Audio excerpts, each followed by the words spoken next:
क्यों माता दुर्गा को 9 अलग अलग रूपों में पूजा जाता है?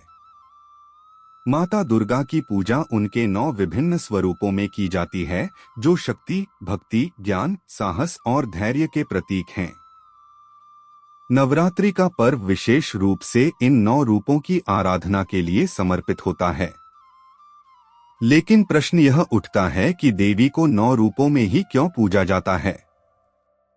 यह समझने के लिए हमें देवी के स्वरूप, उनकी महिमा और नवरात्रि के महत्व को गहराई से समझना होगा।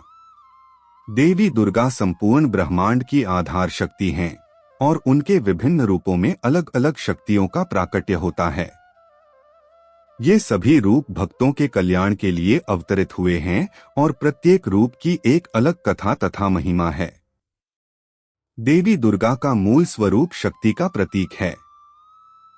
शक्ति के बिना सृष्टि की कल्पना भी असंभव है। यही कारण है कि देवी के रूपों की पूजा की जाती है, ताकि संसार में संतुलन बना रहे और अधर्म का नाश हो। जब जब संसार में राक्षसी प्रवृत्तियां बढ़ती हैं और धर्म की हानि होती है, तब तब देवी अपने किसी न किसी रूप में अवतरित होकर दुष्टों का संहार करती हैं और भक्तों को अभय प्रदान करती हैं।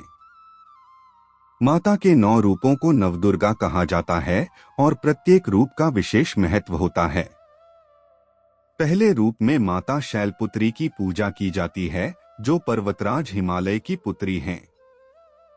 उनका वाहन वृषभ है और उनके एक हाथ में त्रिशूल तथा दूसरे में कमल होता है। यह रूप माता पार्वती का है, जो भगवान शिव की अर्धांगिनी बनी। शैलपुत्री का नाम इसलिए पड़ा क्योंकि वे पर्वतराज हिमालय की पुत्री थीं।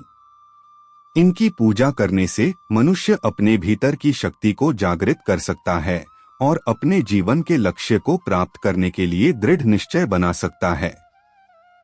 यह रूप बताता है कि शक्ति कभी विनाशकारी नहीं होती, बल्कि यह प्रेम, भक्ति और साधना का प्रतीक भी होती है। दूसरे दिन माता ब्रह्मचारिणी की पूजा की जाती है। यह स्वरूप देवी के तपस्विनी रूप को दर्शाता है। देवी ने भगवान शिव को पति रूप में प्राप्त करने के लिए घोर तपस्या की थी, जिसके कारण उन्हें ब्रह्मचारिणी कहा जाता है।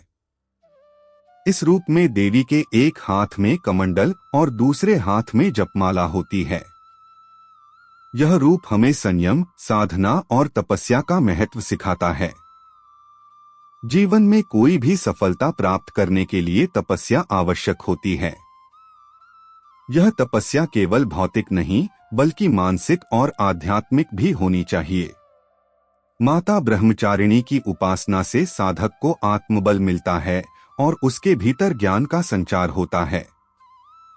तीसरे दिन माता चंद्रघंटा की पूजा होती है। यह रूप माता के दिव्य और अद्भुत स्वरूप को प्रकट करता है। इनके मस्तक पर अर्धचंद्र सुशोभित होता है, जिससे इनका नाम चंद्रघंटा पड़ा। यह देवी सिंह पर सवार होती हैं और उनके 10 हाथों में अस्त्र शस्त्र होते हैं। यह रूप शक्ति और साहस का प्रतीक है। जब संसार में अधर्म बढ़ता है और दुष्ट शक्तियां सिर उठाती हैं, तब देवी चंद्रघंटा अपने प्रचंड रूप में प्रकट होती हैं और दुष्टों का संहार करती हैं।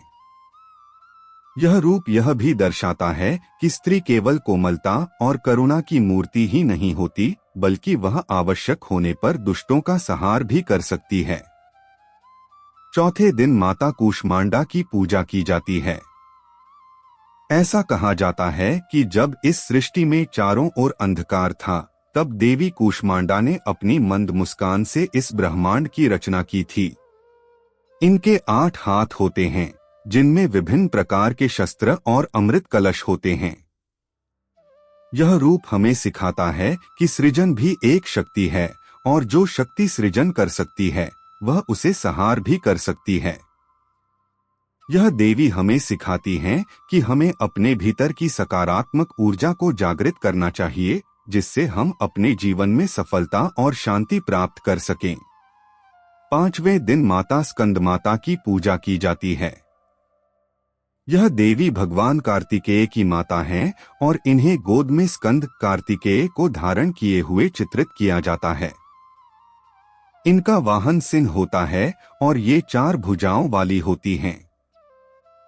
यह देवी वात्सल्य की प्रतीक हैं और हमें सिखाती हैं कि माँ की शक्ति कितनी अद्भुत होती है।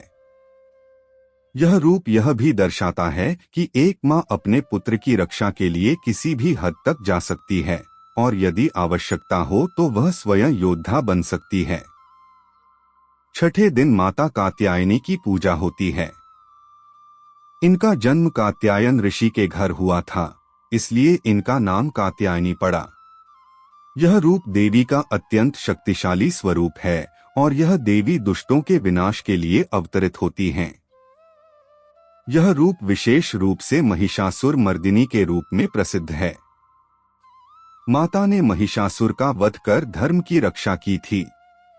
इस रूप की पूजा करने से मनुष्य अपने भीतर के भय को समाप्त कर सकता है और अपने जीवन में सफलता प्राप्त कर सकता है। सप्तम दिन माता कालरात्रि की पूजा होती है। यह देवी का सबसे उग्र रूप है। इस रूप में देवी का रंग काला होता है और वे गर्दभ पर सवार होती हैं। इनके 4 हाथ होते हैं और ये अपने भक्तों को अभयदान देती हैं। यह रूप बताता है कि जब संसार में अन्याय और अधर्म बढ़ जाता है तब शक्ति को प्रकट होकर उसका विनाश करना पड़ता है। माता कालरात्रि की पूजा करने से भय, कष्ट और शत्रु बाधा दूर होती है। 8वें दिन महागौरी की पूजा की जाती है। यह देवी अत्यंत शांत, सुंदर और उज्ज्वल स्वरूप वाली होती हैं। ऐसा कहा जाता है कि जब माता पार्वती ने कठिन तपस्या की थी तब उनका रंग अत्यंत काला हो गया था। जब भगवान शिव ने उन्हें गंगाजल से स्नान कराया तब वे अत्यंत गौर वर्ण की हो गईं और उन्हें महागौरी कहा गया। यह रूप शुद्धता और पवित्रता का प्रतीक है। इस देवी की उपासना करने से जीवन में सुख शांति प्राप्त होती है। नवमी के दिन सिद्धिदात्री की पूजा होती है।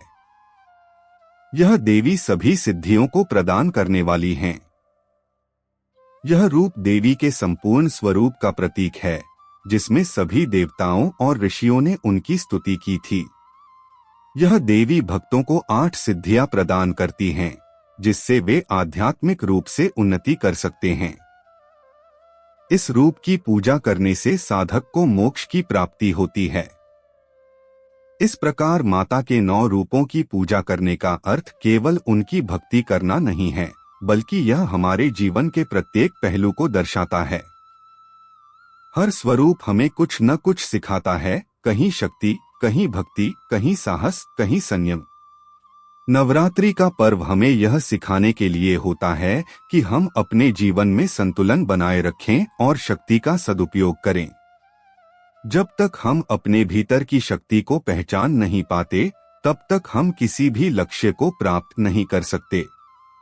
इसीलिए माता के इन 9 रूपों की पूजा की जाती है, ताकि हम अपने भीतर की शक्ति को जागृत कर सकें और जीवन में सफलता प्राप्त कर सकें।